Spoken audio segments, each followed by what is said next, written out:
নমস্কার বন্ধুরা, পূজা পদ্ধতি চ্যানেলে সবাইকে ওয়েলকাম। আজকে আমরা দেখব যে ষোড়শ উপাচার সাজাতে কিভাবে হয়। মোটামুটি সবাই জানে, তাও একটুখানি পরপর অর্ডারগুলো অনুযায়ী প্রত্যেকটা আইটেম কীভাবে রেডি করতে হয় সেটা আমরা দেখব। তো প্রথমেই হচ্ছে আসন। আসন বলতে রজতাসনকে বোঝানো হয় শাস্ত্রে। তো রজতাসন বলা হয়েছে মিনিমাম 4 আঙুল বাই 4 আঙুল হতে হবে। 4 আঙুল। এবার অনেকেই জিজ্ঞাসা করছিল যে কীভাবে আঙুল মাপতে হয়। তো আঙুল মাপার নিয়ম হচ্ছে সবসময় বৃদ্ধাঙ্গুলিতে মাপতে হয়। 1 2 3 4 5 6 7 8, এটা হচ্ছে অষ্টাঙ্গুলি পরিমিত একটা রজতাসন। তো এইভাবে মাপতে হয় 1 2 3 4 5 6 7 8, ঠিক আছে? এইভাবে মাপতে হয় অষ্টাঙ্গুলি। 4 আঙুল মিনিমাম 4 আঙুল দিতে হবে। 4 আঙুলের ওপর 8 আঙুলও দেওয়া যেতে পারে, কোনো ব্যাপার না। আর অনেকেই জিজ্ঞাসা করছে যে রজতাসন না থাকলে কি দেওয়া যাবে। তো রজতাসন যদি কারোর কাছে না দেওয়া থাকে তাহলে সেক্ষেত্রে সে একটা পদ্ম বা পুষ্পাসন দিতে পারে রজতাসনের অভাবে। তো এটা হচ্ছে রজতাসন প্রথম। তারপরে হচ্ছে স্বাগত। তো স্বাগততে বস্তু কিছু দেওয়ার নেই, স্বাগতম মন্ত্র দিয়ে স্বাগত করতে হয়। তো স্বাগতর পর হচ্ছে পাদ্য। পাদ্যর মধ্যে পাদ্যর মধ্যে আমরা সরস্বতী পুজোর প্লেলিস্টে একটা ভিডিও বানিয়েছিলাম উপাচারের। তো সেখানে কোন দ্রব্যের মধ্যে কী কী দিতে হয় সেগুলো নিয়েও একটা ভিডিও বানিয়েছিলাম, কিন্তু ওটা হয়তো অনেক পুরনো বলে অনেকে খুঁজে পায় না, তাই জন্য আবার নতুন করে বলছি। তো পাদ্যর মধ্যে আমাদের দেওয়ার কথা হচ্ছে অপরাজিতা পুষ্প, পদ্ম, আর দূর্বা, আর শ্যামা ঘাস। তো দূর্বাটা দেওয়ার কথা না, শ্যামা ঘাস দেওয়ার কথা। এবার শ্যামা ঘাস না পাওয়া গেলে তখন দূর্বা আর শ্যামা চাল অনেকে দেওয়ার কথা বলা হয়েছে। তো আমরা দূর্বা, অপরাজিতা আর পদ্ম এটা পরে দিয়ে দেবো। আপাতত জলটা ঢেলে রাখলাম, কারণ ওগুলো তো আগে থেকে দিয়ে রাখলে থাকবে না, তাই আমরা শুধু জলটা এখন দিলাম। তো ওগুলো পরে আমরা দিয়ে দেবো। পাদ্যের পর বলা হচ্ছে অর্ঘ্য দিতে। আসন, স্বাগত, পাদ্য, তারপর অর্ঘ্য। তো এটার মধ্যে আমরা অর্ঘ্য অলরেডি বেঁধেছিলাম, আমাদের ভিডিওতে বানানো আছে কী কী দিয়েছিলাম। এর মধ্যে অষ্টাঙ্গ অর্ঘ্য, তো এটা এখানে দিলাম। এর মধ্যে এটা যদি এখানে রাখার কথা না, এটা দানার্ঘ্য স্থাপন হবে শঙ্খের মধ্যে, তাই এটা এখানে রাখিনি আমি। এটা দেখাচ্ছি জাস্ট যে পাদ্যের পর এই অর্ঘ্যটা দেওয়া হবে, এর সাথে দূর্বা, পদ্ম, বেলপাতাগুলো অ্যাড করে দেওয়া হবে। চাল ফাল সব দেওয়া আছে এর মধ্যে। তো অর্ঘ্যটা আর কি এখানে ঢুকে যাবে পাদ্যের পরে। বাট এটা আমরা ষোড়শের থালায় রাখবো না, রাখবো পুষ্পপাত্রে বা অন্য কোথাও রাখবো। দানার্ঘ্যটা স্থাপন করে তারপর এটা এখান থেকে দিয়ে দেওয়া হবে। আচমনীয় জলের মধ্যে জল তো দিতে হয় প্রথমে গঙ্গা জল।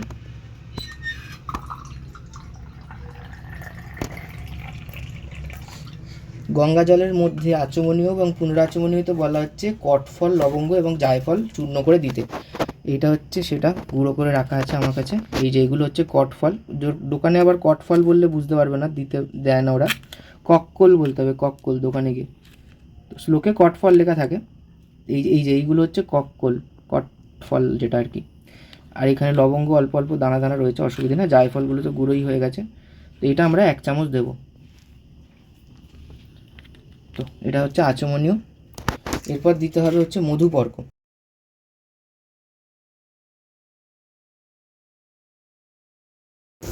মধুপর্ক বানানোর জন্য শাস্ত্রে বলা হয়েছে দই, ঘি আর চিনি এগুলো সমান সমান পরিমাণ সমান নিতে, আর সর্বাধিক মধু দিতে। এটা হচ্ছে মধু। তো আমরা দই, চিনি এবং ঘি সমান সমান পরিমাণে এবং মধু সর্বাধিক পরিমাণে এই বাটির মধ্যে নিয়ে নিয়েছি।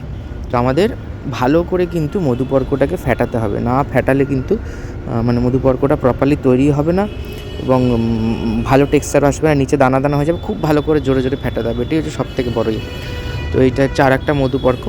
তো এখানে আমরা দেখতে পাচ্ছি যে দই ফইগুলো মানে দেওয়া ছিল, ভালো করে আমরা এটাকে ফেটিয়ে নিচ্ছি খুব স্পিডে।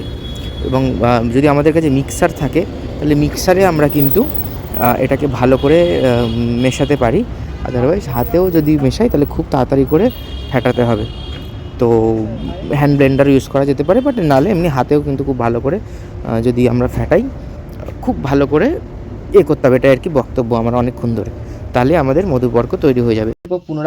পুনরাচমনীয় তো একই, আমরা লবঙ্গ, কটফল, জায়ফল এগুলো দিতে হবে গঙ্গা জলের মধ্যে।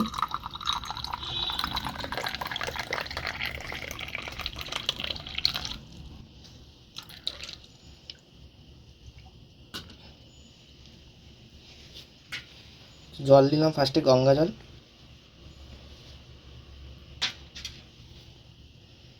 তারপর একই জায়ফল, লবঙ্গ আর কটফল চূর্ণ একটুখানি দিয়ে দেবো 1 চামচ। খুব বেশি দেবো না, তাহলে উগ্র গন্ধ হয়ে যাবে। আচ্ছা, পুনরাচমনীর পর বলা হয়েছে গন্ধ তৈল দিতে। তো গন্ধ তৈল আমরা একটা বাটিতে অল্প করে ঢেলে দেবো। আর বাকি যে শিশিগুলো রয়েছে সেগুলো এখানে আমরা রেডি করে রেখেছি। একটা থালার মধ্যে শিশিগুলো সাজানো আছে, এখান থেকে একটা অল্প একটু ঢেলে নেবো, অল্প এটার মধ্যে, সেটা আমরা পরে ঢেলে নেবো। তারপর তো গন্ধ তৈলটা এখানে এখানে রাখলাম। গন্ধ তৈলর পর বলা হচ্ছে স্নানীয়। ব্রিঙ্গারটা, হ্যাঁ এটা। তো স্নানীয়তে আমরা গঙ্গা জল দেবো প্রথমে।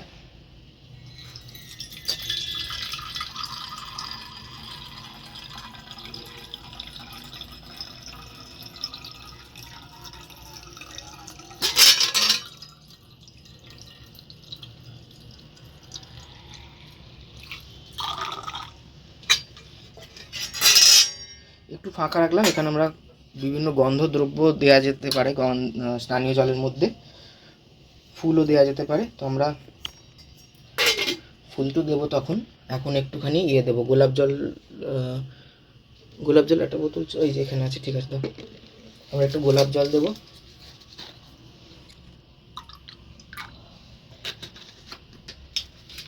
একটুখানি অগরু দেবো।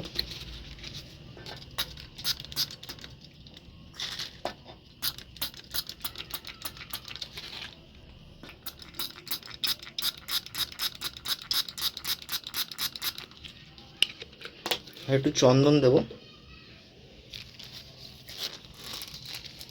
আমরা ওই যে চন্দন গুঁড়োগুলো গিফট হিসেবে পাঠিয়েছিল ওখান থেকেই দিচ্ছি। পরে আমার কাছে চন্দন বাটা আছে, ওগুলো আমরা পরে মিশিয়ে নেব। আর একটু দেবী অষ্টগন্ধা দিচ্ছি।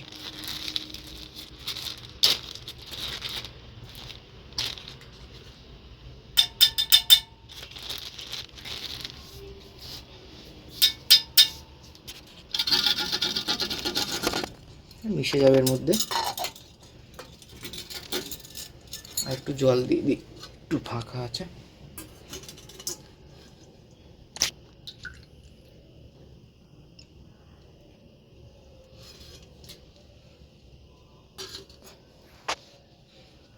আর বেশি দেওয়া যাবে না।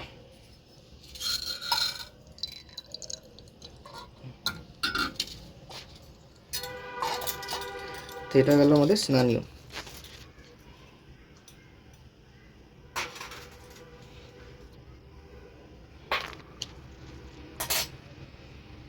স্থানীয় পর গামছা দেওয়া যেতে পারে গাত্র মার্জন হিসেবে। আমরা এই রুমালটাকে গাত্র মার্জন হিসেবে ইউজ করছি। এটা এখন শাড়ির উপরটা রাখলাম। স্থানীয়র পরেই গাত্র মার্জনী, তারপর হচ্ছে সুপবিত বস্ত্র। এই শাড়িটার মাঝখানে একটা উপবিত রাখা আছে, ওটা দেখাচ্ছি না। তো এই শাড়িগুলো একটা জায়গায় রাখা রয়েছে, এটা হচ্ছে বস্ত্র। তো স্নানীয়র পর সুপবিত বস্ত্র, বস্ত্রের পর হচ্ছে আবরণ। আবরণের রজত আবরণ, কাঞ্চন আবরণ, যা খুশি দেওয়া যেতে পারে। তো আমার কাছে এখানে রজত আবরণ রয়েছে, একটু অঙ্গুরীয় রয়েছে, এবং এখানেও ছোট ছোট রজত আবরণগুলো রয়েছে, এটা সিঁদুরের সাথে। তো এগুলো রজত আবরণ হিসেবে নিবেদন করা হবে।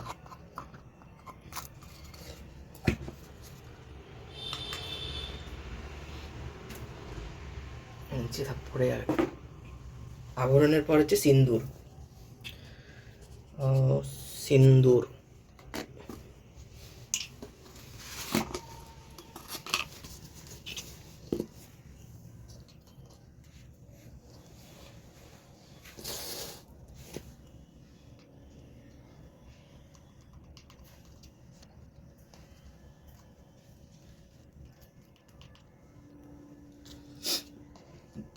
সিঁদুর কৌটো শুদ্ধ দেওয়া যেতে পারে, আবার এরকম ঢেলেও দেওয়া যেতে পারে একটা কৌটোর মধ্যে। তো আমরা এখানে একটা রূপোর কৌটো আছে, এটার মধ্যে ঢেলে দিচ্ছি।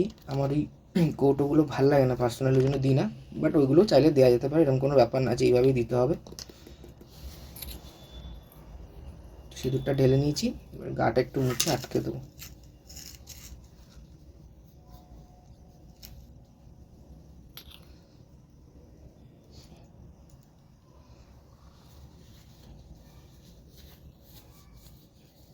সিন্দুর,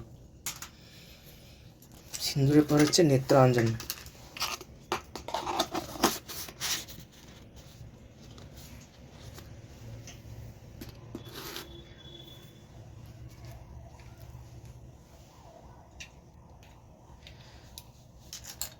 এই কাজলের কৌটোটা আছে এখানে। এখানে আমাদের বাড়িতে বানানো কাজল আছে, আমরা একটা ভিডিওতে দেখেছিলাম কাজল কীভাবে বানাতে হয়। তো এখান থেকে একটু নিয়ে এটার মধ্যে দিয়ে দেবো। দুটোতেই ভরে রাখবো, একটা অধিবাসের জন্য আর একটা আমাদের ষোড়শ উপাচারের জন্য। হাত দিয়ে তুলি।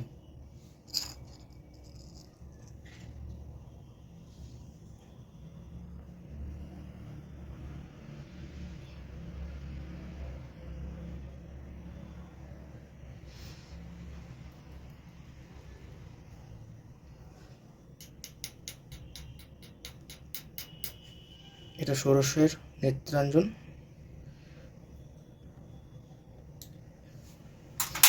একটুখানি দিয়ে দেবো অধিবাসের জন্য।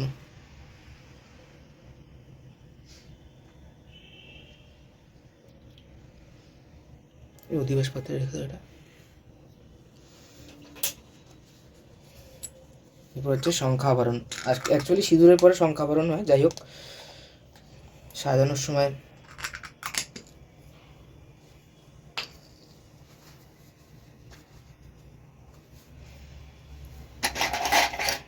শঙ্খাভরণ, তারপরে নেত্রাঞ্জন, তারপর হচ্ছে অলক্তম। এখানে অলক্তম আছে, ঢেকে দেবো। আমরা এইটার মধ্যে একটু অলক্তমটা দেবো এবছর।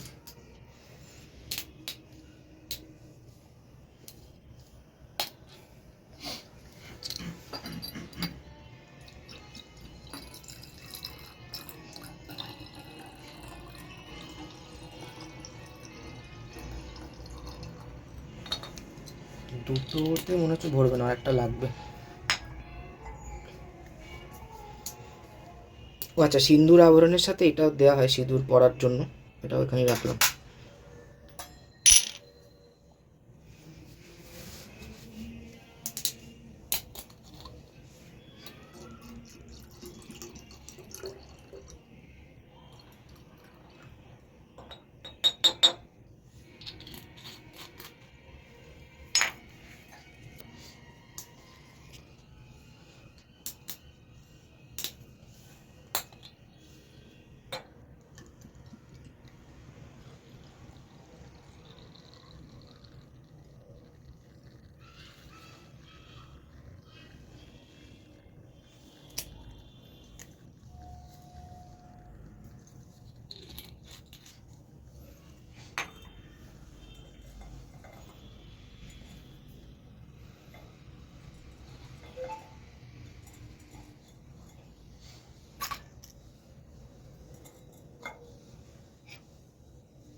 অলক্তম, উপভূষণম।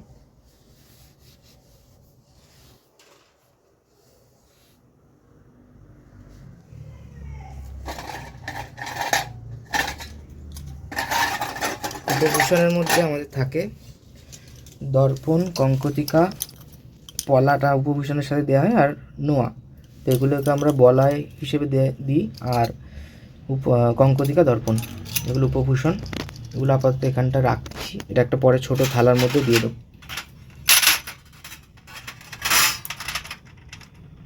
তারপর হচ্ছে গন্ধ। গন্ধের মধ্যে আচ্ছা, এখানে একটু কর্পূর দাও, এক ফোঁটা। ওইটা ধূপ দ্বীপের মধ্যে আছে। হ্যাঁ, গন্ধের মধ্যে বলা হচ্ছে কর্পূর, অগরু আর চন্দন, এটা দিতে। এটা হচ্ছে মেন গন্ধ। তারপরে আমরা এক্সট্রা যা খুশি দিতে পারি, ডিও, কর্পূর দিলাম, এটা অগরু। আর চন্দন আমার বাটা রয়েছে, ফ্রিজে রাখা রয়েছে, এই মুহূর্তে আনা নেই। তো আমি আপাতত এই অষ্টগন্ধা আর এই গন্ধটাই দেবো, পরে বাটা চন্দন মিশিয়ে দেবো। একটুখানি করে দেবো, বাটা চন্দনটাই বেশি দেবো।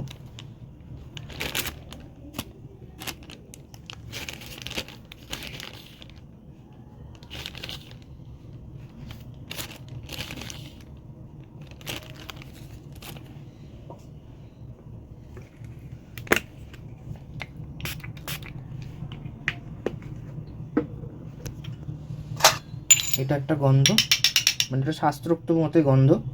আর তাছাড়া এখানে আরও অনেক গন্ধদ্রব্য আছে, বিভিন্ন ফ্লেভারে আতর হলো কর্পূর, বেলি, চন্দন, আর জুই, আর কাঠগোলাপ। আর এটা একটা চন্দনের রোল আছে, আর এটাও একটা চন্দনেরই ফ্লেভারেরই। তো এগুলো হচ্ছে গন্ধদ্রব্য। গন্ধের পর হচ্ছে পুষ্প। পুষ্পটা এখন নেই, পুষ্পটা দিয়ে দেওয়া হবে তখন। পুষ্পর পর বিল্বপত্র, বিল্বপত্রের পর পুষ্পমাল্য, তারপর হচ্ছে ধূপ। ধূপের ওইটা এই যেখানে আছে, ধূপের মধ্যে সরঙ্গ ধূপের কথা বলা হয়েছে। তো আমরা এখানে একটা সরঙ্গ ধূপ রেখেছি, তার সাথে চন্দন গুঁড়ো, গুগ্গুল, ধুনো এগুলো দেওয়া হয়েছে মিশিয়ে, ঠিক আছে। আর এই সরঙ্গ ধূপটা আমি যে সরঙ্গ ধূপের ভিডিওটা বানিয়েছিলাম ওইখান থেকেই নেওয়া।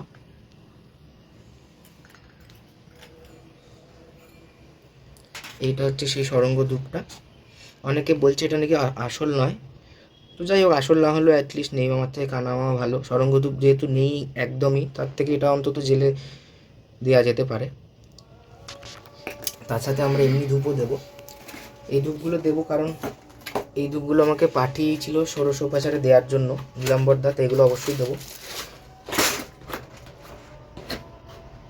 এগুলো এখন প্যাকেট থেকে খুলবো না, গন্ধটা বেরিয়ে যাবে, বাট এগুলো একটা একটা করে দেবো। এই তিনটে, একটা রয়্যাল দেবো, রয়্যাল লাইফ। আর এগুলো তো আমি ধূপের ভিডিওতে দেখিয়েছিলাম, খুব ভালো এই গন্ধগুলো। এগুলো দুটো দুটো করে দিয়ে দেবো। তবে বেশি ধূপ দিলে আবার একসাথে ভালো গন্ধ বেরোবে না, সব ধূপ মিশে যাবে। যাই হোক, এই কটা দেবো। ধূপের পর দ্বীপ, দ্বীপ এখানে সাজানো রয়েছে।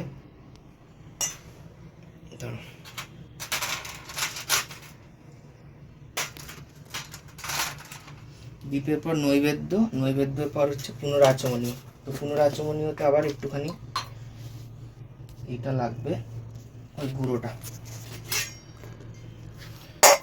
তবে আচমনীয় জলের ক্ষেত্রে এই গুঁড়োগুলোর কথা বলা রয়েছে, পুনরাচমনীয়র ক্ষেত্রে কিন্তু এই গুঁড়োগুলোর কথা বলা নেই।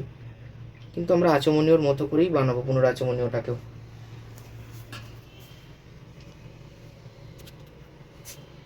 দিয়ে দিলাম অল্প করে গুঁড়ো, খুব বেশি দিলে উগ্র গন্ধ বেরোবে, কারণ জায়ফলের একটা উগ্র গন্ধ আছে। পুনরাচমনীয়, তাম্বুল, তারপর রচনা, নারিকেলোদক, মিষ্টান্ন, পানীয় জল, ওগুলো তো নৈবেদ্যর সাথে থাকবে, তো ওইগুলো এখানে সাজানোর কিছু নেই। পুনরাচমনীয়টাকে এখানে দিয়ে দিলাম। তো এই হলো মোটামুটি ষোড়শোপচার। নমস্কার, ভিডিওটা ভালো লাগলে অবশ্যই লাইক করবেন, আমাদের চ্যানেলটিকে অবশ্যই সাবস্ক্রাইব করবেন। নমস্কার।